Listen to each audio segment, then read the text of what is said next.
In this video,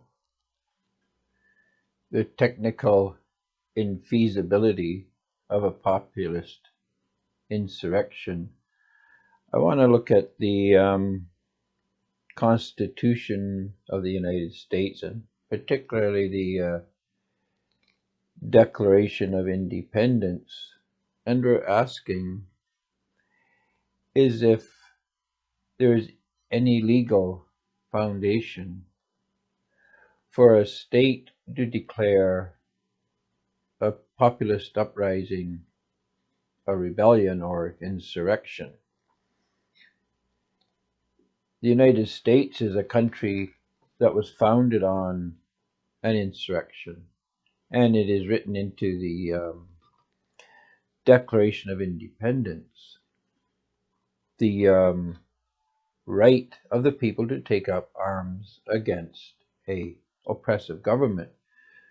The question really all hinges on who gets to declare the government oppressive. Do we have to convince the government that they are illegitimate or oppressive? Or is it the people in a populist revolt? This being said, we're not saying a resurrection or riot or rebellion is a good thing. And it might also be said that when the people oppose the results of an election, it behooves the judiciary to take it a little bit more serious than what was evidenced in this last United States election.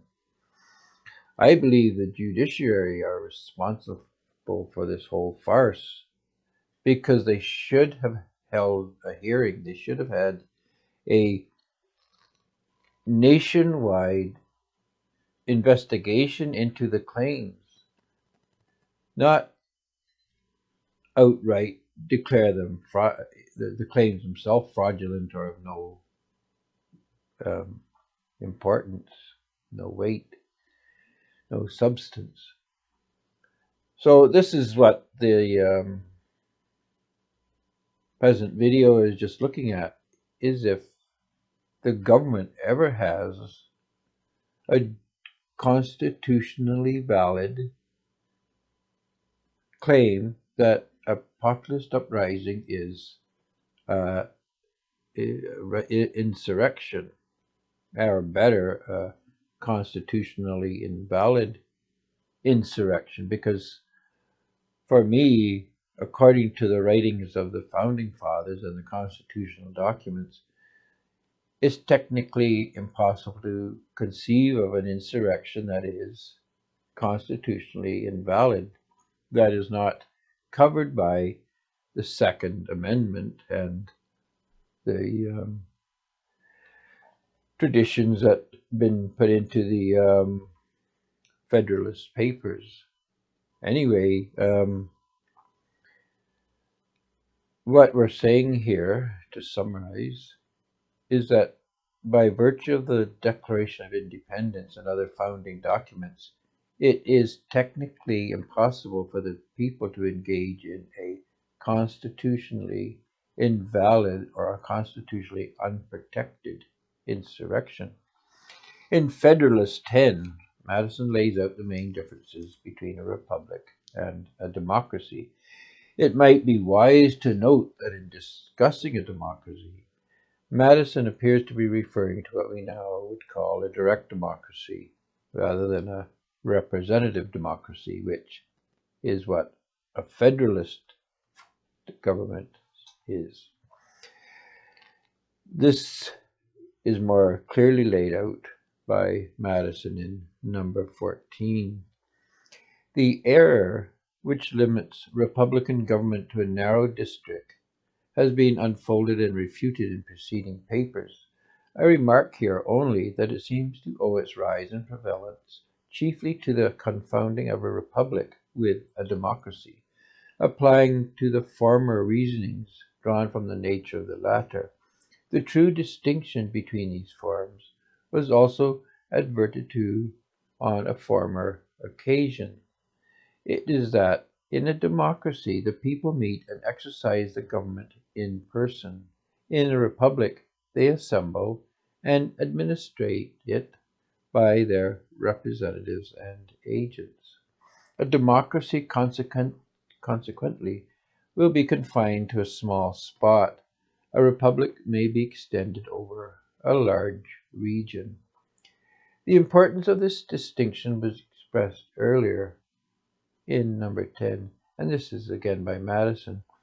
The two great points of difference between a democracy and a republic are, first, the delegation of the government in the latter to a small number of citizens elected by the rest. Secondly, the greater number of citizens and the greater sphere of a country over which the latter may be extended. The effect of the first difference is, on the one hand, to refine and enlarge the public views by passing them through the medium of a chosen body of citizens, whose wisdom may at best discern the true interests of their country, and whose patriotism and love of justice will at least likely to sacrifice it to temporary or partial considerations.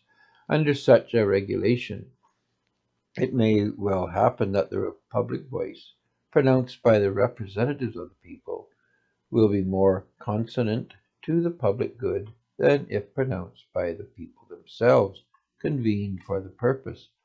On the other hand, the effect may be inverted. Men of factitious tempers, of local prejudices, or of sinister designs may by intrigue, by corruption, or by other means first obtain the suffrages, that is, the vote, and then betray the interests of the people. The question resulting is whether small or extensive republics are more favorable to the election of proper guardians of the public weal, and it is clearly decided in favor of the latter by two obvious considerations. In the first place, it is to be remarked that however small the republic may be, their representatives must be raised to a certain number in order to guard against the cabals of a few, and that, however large it may be, they must be limited to a certain number in order to guard against the confusion of a multitude. Hence, the number of representatives in the two cases not being in proportion to that of the two constituents, and being proportionally greater in the small republic, it follows that if the proportion of fit characters be not less in the large than in the small republic, the former will present a greater option and consequently a greater probability of a fit choice.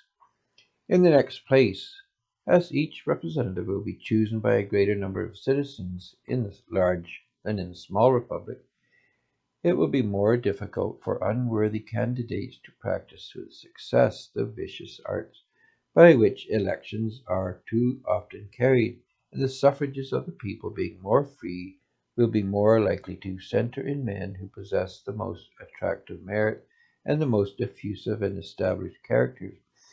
It must be confessed that in this, as in most cases, there is a mean on both sides of which inconvenience will be found to lie. By enlarging too much the number of electors, you render their representatives too little acquainted with all their local circumstances and lesser interests, as by reducing it too much, you render him unduly attached to these, and too little fit to comprehend and pursue great and national objects. The federal constitution forms a happy combination in this respect, the great and aggregate interests being referred to the national, the local, and particular to the state legislatures. That's the end of the quotes from the Federalist Papers. The Federalist Papers and the founding documents declare the United States to be a republic in which direct control is taken out of the people's hands and placed in a representative body, with express proviso and understanding that just as direct democracy can lead to the tyranny of the majority, Republics are prone to small cable, wresting control of ultimate power from the people. The Declaration of Independence permits insurrection against an unlawful government, a provision backed up by the Second Amendment. What nothing in the Constitution allows for is the overthrow of the people's sublime rights as the supreme political authority. All jurisdictional authority exercised by the constitutional and legislative offices is provisional. There is no absolute, unequivocal, unqualified right to exercise power in the U.S. other than that power held by the people. To call the uprising of the people an insurrection is to make the same mistake King George did. The people cannot wage an insurrection in the U.S. This is jurisdictionally and constitutionally not only improbable, it's impossible. It is akin to forbidding the owner of an establishment the ultimate right to refuse entry to a guest. Indeed, so far as political power is concerned, the authority of the people is that of a nation's right to protect its borders. The political power of the people is unsullied and inviolable, and no agency of the government may breach, abrogate, or revoke such power and authority as held by the people. Because it is the people who define the legality of the government. The government is the only legal if acquiesced to by the people. The people alone define the legitimacy of a state, and it is absurd for the lesser to accuse the greater, which is the people, of insurrection. The only recourse for a government under threat of rebellion by the people is to step down and hold an election which the people are willing to acquiesce in. Anything else is an insurrection by the government, by the illegal people who have, in the eyes of the people, gained control over the reins of power. Regardless of the situation in other places, in the United States, the only possible form of insurrection is by a government oppressing the people and defeating their will and demand for an election. This demand cannot be limited or revoked or constrained by a government who, by virtue of the rebellion and the refusal to acquiesce by the people, is on its face de facto deemed illegitimate. To dare squash, or attempt to squash, quell, or make null and void a rebellion by force of arms is to compound the error of opposing the people's constitutional right to overthrow what they deem to be an illegal authority. A government that cannot govern without military involvement is by that very measure illegal. That is, by its need to resort to force of arms to legitimize its authority, it is de facto and prima facie illegitimate. By what authority does a government that receives its power from the people usurp, make void, and challenge the will of the people, especially the sacred right of rebellion as held by the people? Indeed, where in the Constitution or other founding papers is it written that if the people choose to exercise their right of rebellion, which is nothing more than the people reclaiming the right of liberty, has the government the right of nullification? The rebellion of the electorate rests on an assumption that the government is illegitimate. By what right does a government deemed illegitimate prove legitimacy by the force of arms directed against the people? The people always retain the sovereign right of rebellion. There is no legal means by which the government can abrogate, rescind, or reduce, or make invalid this right. The effort to make the rebellion, nay, the retributive activity of the people, constitutionally invalid and criminal is to all intents and purposes a crime against the people. It can be construed no other way. This, above all crimes, is a high crime and indeed treasonous. The attempt to revoke or nullify the right of rebellion against what is deemed illegitimate authority is above all challenges and behaviors unconstitutional. Any effort by any government of the United States seeks to overthrow the sovereign right of the people to so choose its office holders, albeit in the manner of its own choosing, is by definition insurrectionary. That the Democrats are in power does not make the Constitution invalid or in a state of hiatus. The very act that led to the founding and establishment of the United States cannot be rendered null and void because it is inconvenient and incompatible with the agenda of a progressive government.